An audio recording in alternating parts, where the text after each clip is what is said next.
Welcome to special debate. నేను చక్రి. తెలంగాణలో irrigation heat నెలకొంది. కాళేశ్వరం ప్రాజెక్టు మళ్ళీ రాజకీయ దుమారం రేపుతోంది. కాంగ్రెస్ బీఆర్ఎస్ పార్టీల మధ్య కొత్త చర్చకు తెరలేపింది. పోటాపోటీగా కాళేశ్వరం పర్యటనకు రెండు పార్టీలు సిద్ధం కావడంతో రాజకీయ ఉత్కంఠ రేపుతోంది. మేడిగడ్డ, అన్నారం, సుందిల బ్యారేజీలను పరిశీలించేందుకు సీఎం రేవంత్ ఏప్రిల్ 20న వెళ్తున్నారు. అదే రోజు జగిత్యాలలో బహిరంగ సభకు సిద్ధమవుతుంది గులాబీ దళం. మాజీ మంత్రి జీవన్రెడ్డి బీఆర్ఎస్లో చేరనున్నారు. కేసర్ పబ్లిక్ మీటింగ్ వేళ కాళేశ్వరం మళ్లీ రాజకీయ అస్త్రంగా మారుతోంది.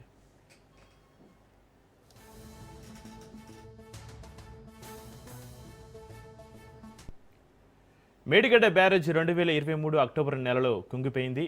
7వ బ్లాక్లో 18 నుంచి 21వ పిల్లర్లు దెబ్బతినడంతో వాటిపై ఉన్న వంతెన వంగిపోయింది. ప్రాథమికంగా భారీ వరదల వల్ల పిల్లర్లు కుంగినట్లు గుర్తించారు. కానీ నేషనల్ డ్యామ్ సేఫ్టీ అథారిటీ నివేదికల ప్రకారం ప్రణాళిక రూపకల్పన నాణ్యత లోపాలు ఉన్నట్లు నిపుణులు గుర్తించారు. అప్పటి నుంచి కాంగ్రెస్ బీఆర్ఎస్ మధ్య మాటల యుద్ధం జరుగుతోంది.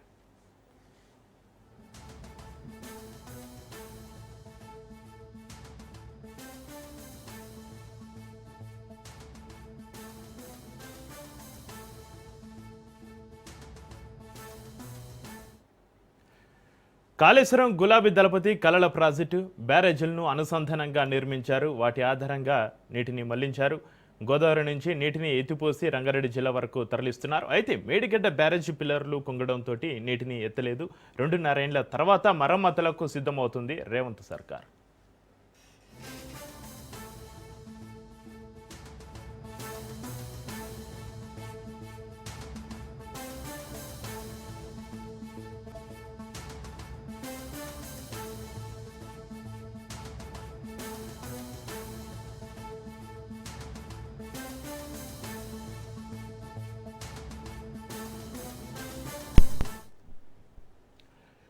గోదావరి నదికి వరదలు వచ్చేలోగానే మేడిగడ్డ వద్ద సాయిల్ టెస్టింగ్ పూర్తి చేసి అవసరమైన కొత్త డీజిల్ను రూపొందించాలని లక్ష్యంగా పెట్టుకుంది.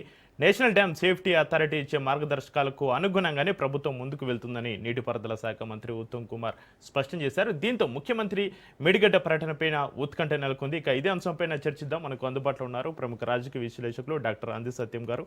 అంది సత్యం గారు, నమస్కారం అండి.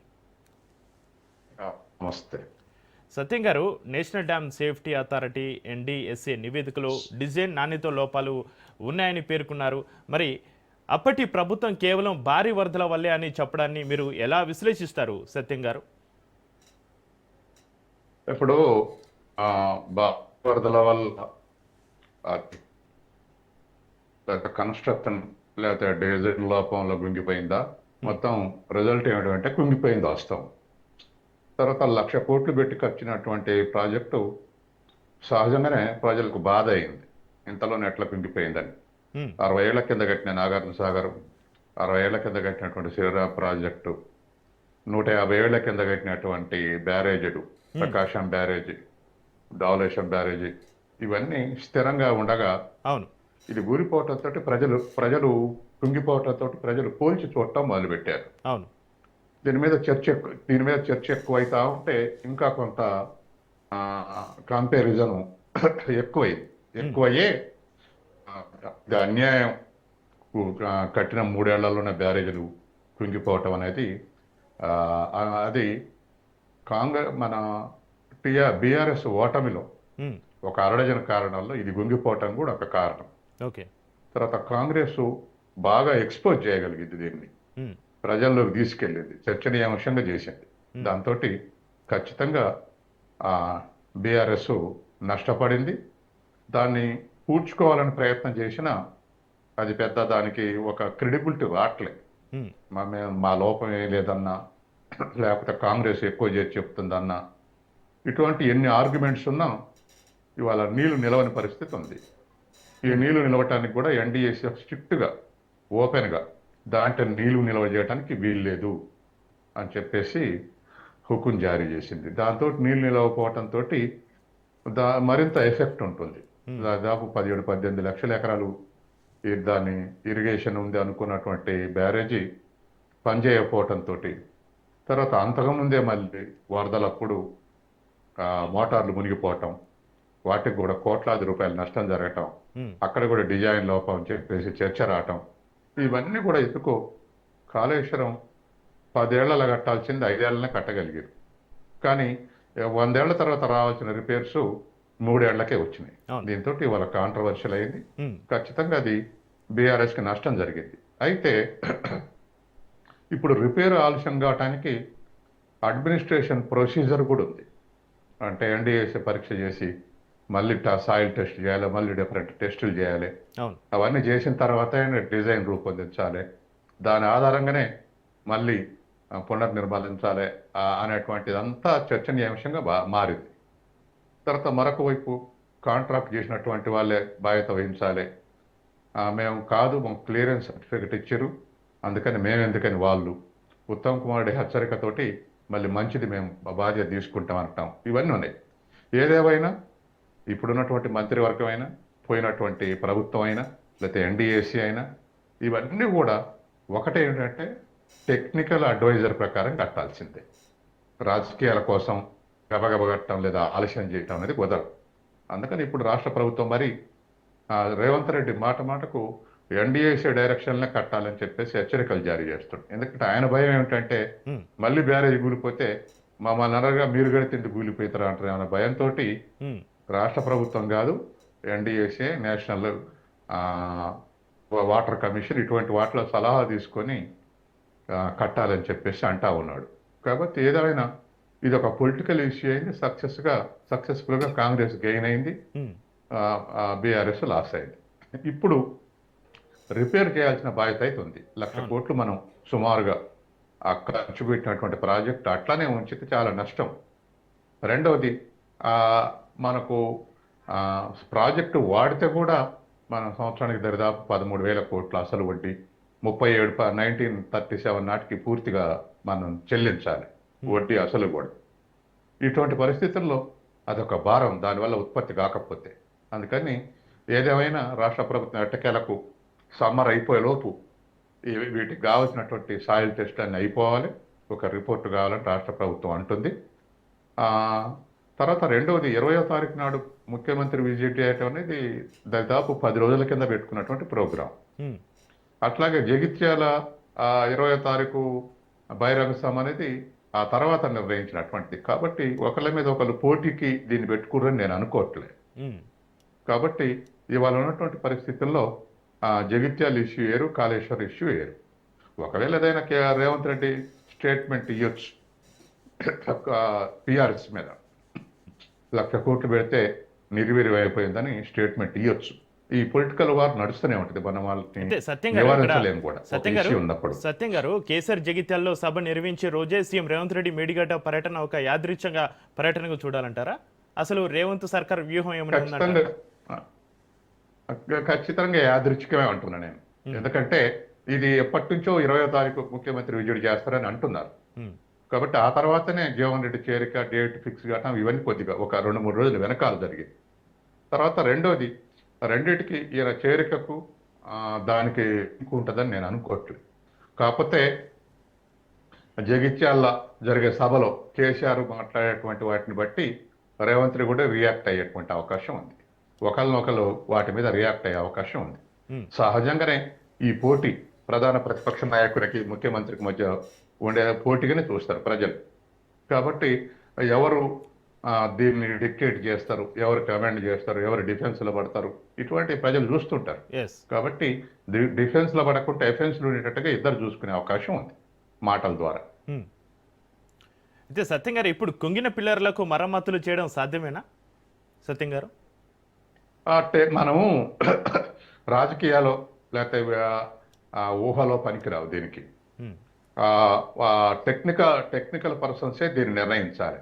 మనం ఇప్పటికే బీఆర్ఎస్ మీద ఒక ఆరోపణ ఉంది. ఉమ్, టెక్నికల్ అడ్వైజర్స్ కన్నా వీళ్ళే ఎక్కువ అడ్వైజ్ చేశారు, వీళ్ళదే ప్రిడామినెన్స్ ఉంది కట్టడంలో అనేటువంటి ఆరోపణలు కొన్ని ఉన్నాయి.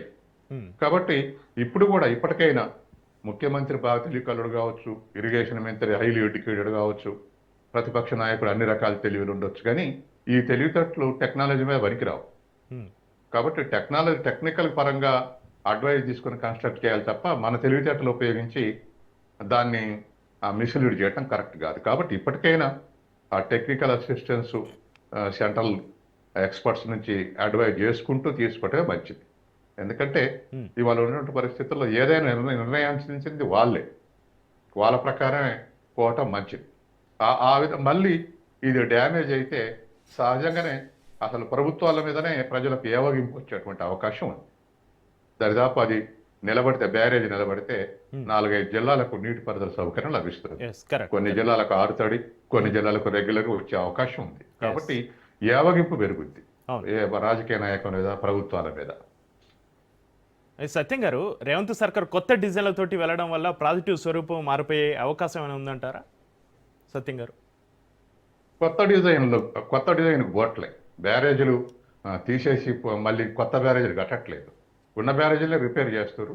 రిపేర్ చేయాలని, ఆ రిపేరు గతంలో జరిగినటువంటి లోపాలు జరగకుండా కట్టాలనేటువంటి ప్రయత్నాలు ఉన్నారు. ఇప్పటికైనా డిజైన్ ఇచ్చే వాళ్ళైనా, కన్స్ట్రక్షన్ చేసే ఏజెన్సీస్ అయినా, లేకపోతే మానిటరింగ్ చేసేటువంటి గవర్నమెంట్ అయినా అలర్ట్గా ఉంటాం మంచిది. ఎందుకంటే మొన్న దరిదాపు 20 లక్షల క్యూసెక్కులు పోయినాయి, అందుకని పోలేదు చూశారా అని బీఆర్ఎస్ నాయకులు కొంతమంది అన్నారు. ఉమ్, ఇంకొంతమంది అట్లా పోతుంటే దానికి ఏం కాదు, నిల్వ చేస్తేనే దాని మీద భారం పడుతుంది, నిల్వ చేసి చూస్తే జరిగే నష్టానికి ఎవరు బాధ్యత వహిస్తారని సహజంగానే ప్రభుత్వం ఉన్నటువంటి వాళ్ళు ప్రశ్నించారు. మనంగా రాష్ట్ర సంక్షేమాన్ని కోరుకునే వాళ్ళుగా, తర్వాత ఏ రాజకీయ పార్టీకి భుజాన్ని వేసుకోకుండా మనం ఆలోచించే వాళ్ళుగా మనంగా ఇవాళ రెండు పార్టీలకు కూడా లేదా ప్రభుత్వాలకు కూడా ఇవాళ ఖచ్చితంగా టెక్నికాలిటీస్ పాటించాల్సినటువంటి అవసరం ఉంది. విమర్శలు వస్తూనే ఉంటాయి, ఆ విమర్శలు చేసుకోవద్దంటే ఆగేవి కావు, విమర్శలు జరుగుతూనే ఉంటాయి. చర్చ జరగాల కూడా. ఏదైనా అవినీతిని బయటపెట్టడానికి ఒక పార్టీ మీద ఇంకో పార్టీ ప్రయత్నం చేయటం అనేది ప్రజలు ఆకాంక్షించాలి, దాన్ని వెల్కమ్ చేయాలి. ఎందుకంటే కరప్షన్ని నిలువరించే శక్తి ప్రజా ఉద్యమాలకు సరిపోవట్లేదు. కాబట్టి వీళ్ళైనా ఒక ప్రభుత్వం ఇంకో ప్రభుత్వం మీద అవినీతి ఆరోపణలు చేసి వాటిని శల్య పరీక్షకు గురి చేస్తే మంచిదే. ఎందుకంటే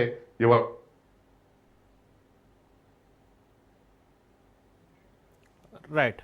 సత్యం గారు, గోదావరి వరదలు రాకముందే శాల్ టెస్టింగ్ పూర్తి చేయాలని ప్రభుత్వం ఒకవైపు భావిస్తుంది. తక్కువ సమయంలో ఇది సాధ్యమేనంటారా? ఒకవేళ ఆలస్యం అయితే ప్రమాదం తీవ్రత ఎలా ఉంటుందంటారు సత్యం గారు?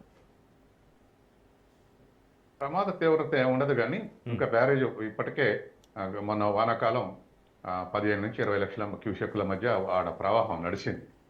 కాబట్టి మళ్ళీ వానాకాలం అటువంటి ప్రవాహం రాదనేది లేదు. ప్రాణహిత గెలిచిన తర్వాతనే అది ఎక్కువ గోదావరి ప్రవాహం ఉంటుంది. ఆ తర్వాత సీలేరు గెలిచినాక ఇంకా పెద్దగా పెరుగుతుంది.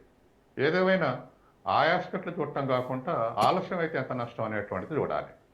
దరిదాపు ఇప్పుడు రెగ్యులర్ ఇరిగేషన్ కాకుండా ఆరుతడి పంటలకు ఇచ్చిన దరిదాపు 18 లక్షల ఎకరాల, అది కాంట్రవర్సీ ఉంది అనుకోండి. 18 లక్షల ఎకరా, 15 లక్షల శ్రీరామ్ సాగర్ది, మిగతా కలిపి చెప్తున్నారు, చెరువుల కింద కలిపి చెప్తారు. ఏం చెప్పినా ఆ వాటర్ లెవెల్ కూడా పెరుగుతుంది. కాబట్టి బావుల్లో, ఎలక్ట్రిసిటీ పంప్ సెట్లు, బోర్లలో, వీటన్నిటిలో కూడా ఎంత తొందర పూర్తి అయితే అంత మంచిది తెలంగాణకు, అంత ప్రొడక్టివిటీ ఉంటుంది. తర్వాత మనం ఖర్చు పెట్టిన దానికి కాస్ట్ బెనిఫిట్ అనాలిసిస్ ప్రకారం చూస్తే కూడా ఉత్పత్తి లేకుండా కేవలం ఖర్చు పెట్టుకుంటూ పోతే తెలంగాణకు నష్టం. కాబట్టి అది కేసీఆర్ ప్రభుత్వం అది కుంగిపోయినా, రేవంత్ రెడ్డి ప్రభుత్వంలో రేపు నిలబడ్డ రైతాంగానికి మాత్రం ఈక్వల్గా బెనిఫిట్ అవుతుంది. అగ్రికల్చర్ ప్రొడక్టివిటీ పెరిగే అవకాశం ఉంది. ఇప్పటికే కాళేశ్వరం లేకుండా కూడా దరిదాపు 15 మిలియన్ టన్స్లు క్రాస్ అయింది, ఇంకా పెరిగేటువంటి అవకాశం ఉంది. అందుకని తెలంగాణకు లిఫ్ట్ ఇరిగేషన్ తప్ప ఇంకో ఆల్టర్నేటివ్ లేదు. అందుకని ఈ పరిస్థితుల్లో దాన్ని ఎంత తొందరగా రిపేర్ చేస్తే అంత 4 జిల్లాల ప్రజలకు లాభం, తెలంగాణకు లాభం. దాన్ని పొలిటికల్గా చేసేటువంటి విమర్శలు అవి ఎట్లాగ అవుతుంటాయి, వాటి పని అవి చేసుకునేవాడి. కానీ దీన్ని మాత్రం రిపేర్ చేయటం అనేటువంటిది ఒకటి మాత్రం అధికారులు కానీ, ప్రభుత్వాలు కానీ, రాజకీయ పార్టీలు కానీ పాజిటివ్ దృక్పథంతో ఆ పనిని తొందర పూర్తి విధంగా కేంద్ర ప్రభుత్వం మీద ఒత్తిడి చేయాల్సిన అవసరం ఉంది. అవసరమైతే బీజేపీ పార్టీ ఎంపీలు, మంత్రులు సహకారం కూడా తీసుకొని డెసిషన్ తొందర వచ్చేటట్టు చూడాలి. అయితే రాజకీయ పార్టీలు రాజకీయాల అవసరం కోసం మనం తొందరపడినంత మాత్రం ఆ పని తొందర కాదు. ఎందుకంటే టెక్నికల్గా వాళ్ళకు ప్రతిదానికి ఏ స్టెప్లు ఎంతమంది మేము తీసుకోవాల్సి వస్తుంది. వాళ్ళు మన తొందర కోసం వాళ్ళు తొందరపడితే మళ్ళీ రాంగ్ ట్రాక్లో పోవచ్చు. అందుకని ఆ టైం అనేటువంటిది సైంటిఫిక్గా నిర్ణయించబడే టైం తప్ప మనం కాదు నిర్ణయించేది.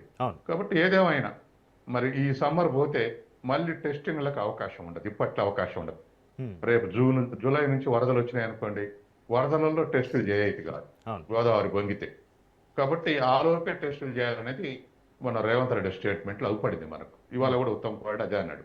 అవును కాబట్టి ఈ ఆస్పెక్ట్లో చూసినప్పుడు అందరూ ఏకోన్ముఖంగా డివిసివ్ డెసిషన్ కాకుండా, తలా ఒక మాట మాట్లాడకుండా, ఒక కామన్ అండర్స్టాండింగ్, పర్ఫెక్ట్ అండర్స్టాండింగ్ ఉండకపోవచ్చు కానీ ఒక కామన్ అండర్స్టాండింగ్, మినిమం అండర్స్టాండింగ్ తోటి దాన్ని త్వరగా బ్యారేజ్ని పునరుద్ధరించుకోవాలనేటువంటి కాంక్ష మాత్రం కేంద్ర ప్రభుత్వానికి ఒకే వాయిస్గా వెళ్ళాలి. ఉమ్, ఏ రాజకీయ పార్టీ చూసినా, ఎవరు చూసినా ఒకటే మాట మాట్లాడుతున్నారని కేంద్ర ప్రభుత్వానికి అనిపించాలి. కాబట్టి ఈ విషయంలో మాత్రం రాజకీయంగా ఎన్ని విమర్శలను చేసుకోండి, కానీ ఢిల్లీ నుంచి వచ్చేటువంటి ఇరిగేషన్ శాఖ కానీ, ఎక్స్పర్ట్స్ కానీ, లేదా జనవరుల శాఖ మంత్రి కానీ, అక్కడి నుంచి కింది వరకు కూడా మన రాష్ట్రం నుంచి ఒకే వాయిస్ పోవాలి, దాన్ని తొందరగా పునర్నిర్మించుకోవాలనేటువంటి వాయిస్. సత్యం గారు, గత ఎన్నికల్లో కాళేశ్వరం ప్రధాన అస్త్రంగా మారింది. ఇప్పుడు రాబోయే ఎన్నికల నేపథ్యంలో ఈ అంశం ఏ పార్టీకి ఎక్కువ బలం చేకూరుతుందని మీరు భావిస్తున్నారు సత్యం గారు? అది మొన్న ఎలక్షన్స్లో ఖచ్చితంగా అబ్సల్యూట్గా బీఆర్ఎస్కు నష్టం చేసింది, దాంట్లో అసలు సందేహం లేదు. కానీ ఇప్పుడు వచ్చే వరకల్లా అంత ఎఫెక్ట్ ఉండకపోవచ్చు, కొంత ప్రభావం చర్చ ఉంటుంది, కొంత ప్రభావం ఉంటుంది, కానీ ఆ స్థాయిలో ప్రభావం ఉండేటువంటి అవకాశం లేదు. అందుకనే మనం ఏదేమైనా ఇప్పుడు ఆ స్థాయిలో ఇంపాక్ట్ ఉండేటువంటి అవకాశం లేదు. ఎందుకంటే కాంగ్రెస్ మరీ ఎక్కువ మాట్లాడితే ఎప్పుడు ఇదే విమర్శ అని అనుకుంటే ప్రజలు అనుకునే అవకాశం ఉంది. అట్లాగే బీఆర్ఎస్ ఎప్పుడు సమర్థించుకోవటమైనా తప్పు చేసి అని చెప్పేసి అవినీతికి పాల్పడి ఇంకా అదరగొడతాయని అనుకునే అవకాశం ఉంది.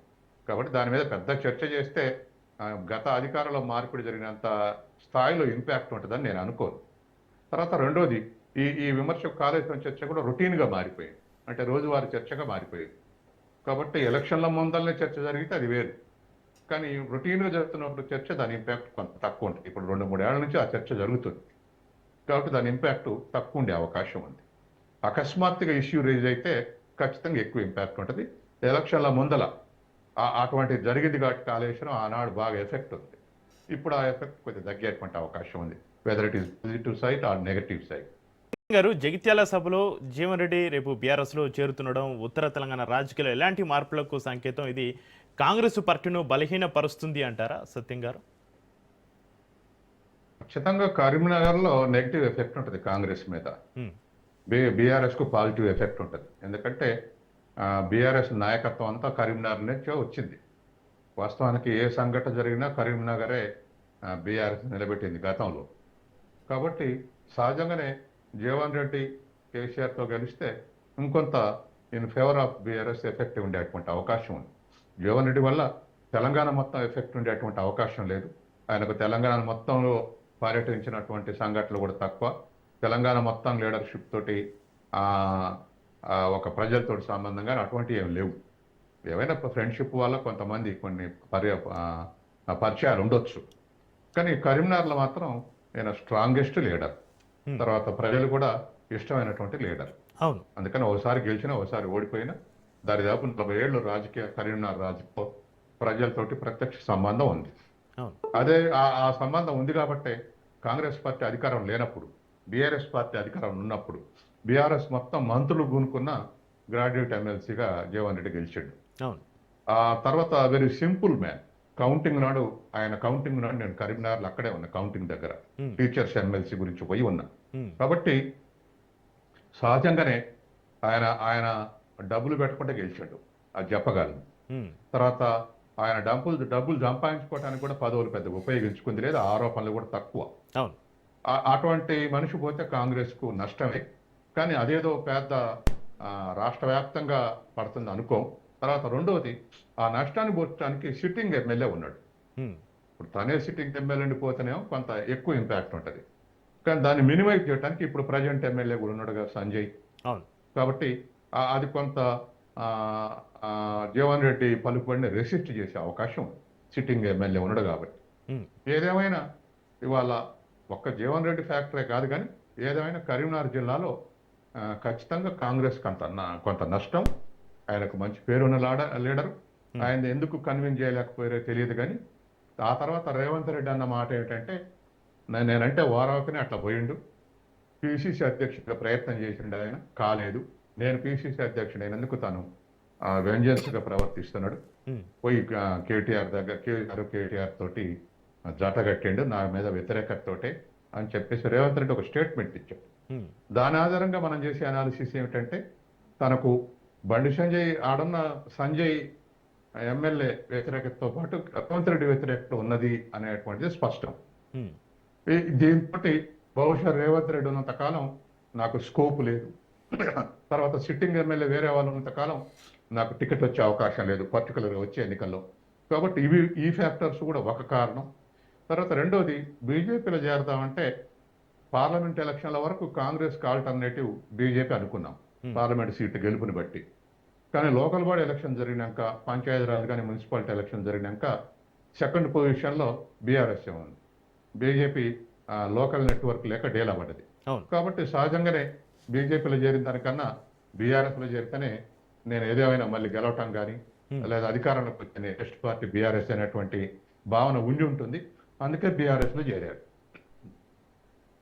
అయితే సత్యం గారు, ఇప్పుడు మళ్ళీ ప్రాజెక్టు విషయం ఒకసారి చూద్దాం. 1000 కోట్లు ఖర్చు పెట్టిన ప్రాజెక్టు ఇప్పుడు నిరుపయోగంగా మారడం రాష్ట్ర ఆర్థిక వ్యవస్థపైన ఎలాంటి ప్రభావం చూపుతుంది? ఇప్పుడు చేసే మరమ్మతులకు మళ్ళీ భారీగా నిధులు కేటాయించాల్సి రావడాన్ని ఎలా చూడాలంటారు సత్యం గారు?